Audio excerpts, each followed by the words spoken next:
The history of slavery in the United States is a dark and painful chapter that has left an indelible mark on the nation.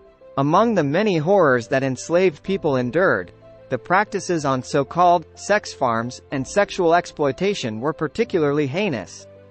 These practices serve as a chilling testament to the dehumanizing nature of slavery, where individuals were treated as property, devoid of their most basic rights. In this video, we delve deeper into the shocking details of these practices during the era of American slavery.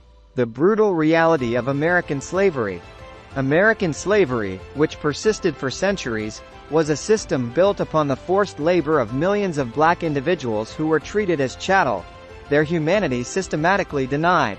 Slavery was not only an economic institution but also a social and cultural one, deeply rooted in racism and white supremacy. Enslaved individuals were subjected to physical, emotional, and psychological abuse on a daily basis, and the sexual exploitation of enslaved people was an integral part of this dehumanizing system. Number 6. Women were considered breeding objects. Enslaved women were subjected to fertility examinations, which amounted to a degrading intrusion into their most intimate aspects of life. These examinations were conducted to ensure that enslaved women could produce as many children as possible, thereby increasing the slave owner's labor force. Some slave owners went a step further, impregnating enslaved women and then enslaving their own biological children once they reached a certain age. For example, in the National Humanities Center Resource Toolbox on Slaveholders' Sexual Abuse of Slaves, it is documented that enslaved men often witnessed their own offspring being reduced to property, their familial bonds ruthlessly severed. Number 5. Sexual subordination. The sexual subordination of enslaved individuals was a systemic and brutal practice. Enslaved men and women were often forced into sexual relationships with their masters, which not only violated their autonomy but also left them emotionally scarred. The institution of slavery, by design, reduced individuals to mere commodities, and their sexual exploitation was one of the most degrading manifestations of this dehumanization. In this context, enslaved people were seen as little more than animated tools, existing solely for the pleasure and convenience of their owners. Number 4. Castration of underdeveloped boys. Young enslaved males, often under the age of 15, would face a horrifying and emasculating ritual, castration. If these boys were deemed underdeveloped or unsuitable for field labor, their testicles were removed. This brutal practice further exemplified the absolute control that slave owners had over the lives and bodies of the enslaved.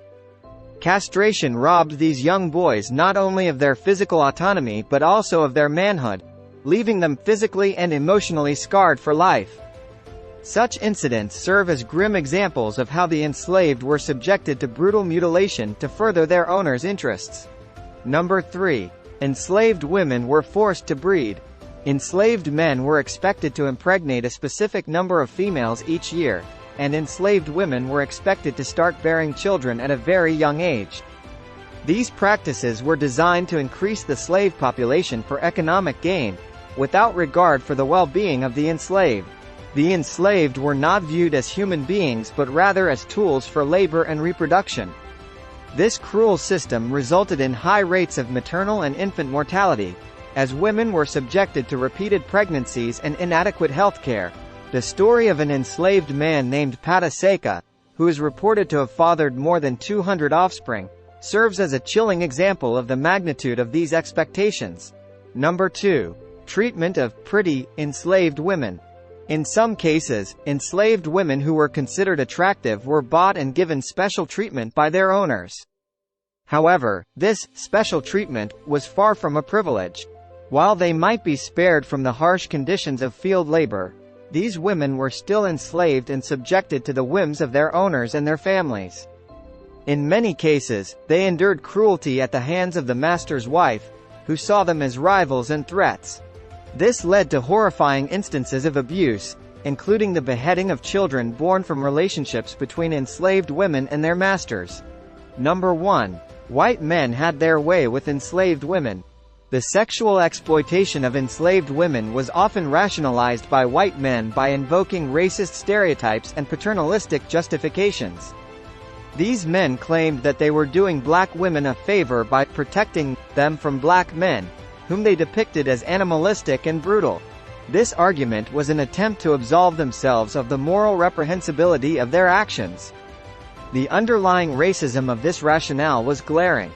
It portrayed black men as inherently inferior and incapable of forming consensual relationships. These instances of sexual exploitation during slavery are deeply disturbing and exemplify the depravity of the system.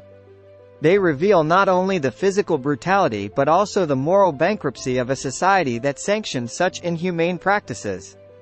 The legacy of these practices is still felt today, as they have left deep scars on the African American community and have contributed to the persistent racial disparities and inequalities in the United States. The sexual exploitation of enslaved individuals had profound and enduring consequences. It shattered families and created deep emotional trauma that has been passed down through generations. The dehumanization of enslaved people, through practices like those mentioned above, laid the foundation for a system of racism and discrimination that persists in the United States to this day. While white slave owners had laid with black women and had children with them, they would never consider these kids their own. The white community would take a step further to uphold white superiority by banning marriages between whites and blacks after slavery was abolished. These bans were known as anti-miscegenation laws. These laws prohibited marriages and sometimes even sexual relationships between individuals of different racial backgrounds, particularly between black and white individuals. One of the most well-known cases related to anti-miscegenation laws was the Supreme Court case of Loving v. Virginia in 1967. In this case, Richard Loving, a white man, and Mildred Jeter, a black woman, were married in the District of Columbia but lived in Virginia, which had anti-miscegenation laws. They were arrested and convicted for violating these laws. The Supreme Court's decision in Loving v. Virginia struck down all remaining anti-miscegenation laws in the United States as unconstitutional, affirming that such laws violated the Equal Protection Clause of the 14th Amendment. Following this landmark ruling, interracial relationships and marriages were no longer legally banned or subject to state discrimination based on race. However, many states continued to maintain and enforce discriminatory laws against interracial marriage and relationships for decades after. Alabama, as you mentioned, didn't officially repeal its ban on interracial marriage until the year 2000. The deeply unsettling history of sexual exploitation and slave breeding serves as a somber reminder of the profound injustices endured by black women during the dark era of American slavery. The stories of these resilient women, who faced unimaginable hardships and cruelty, must never be forgotten. Their strength in the face of adversity, and their enduring contributions to the fabric of American society, are a testament to the indomitable spirit of those who have fought for justice and equality. As always, don't forget to like the video, subscribe to our channel and share our videos to let more people know the truth, the Black narrative. Thanks for watching.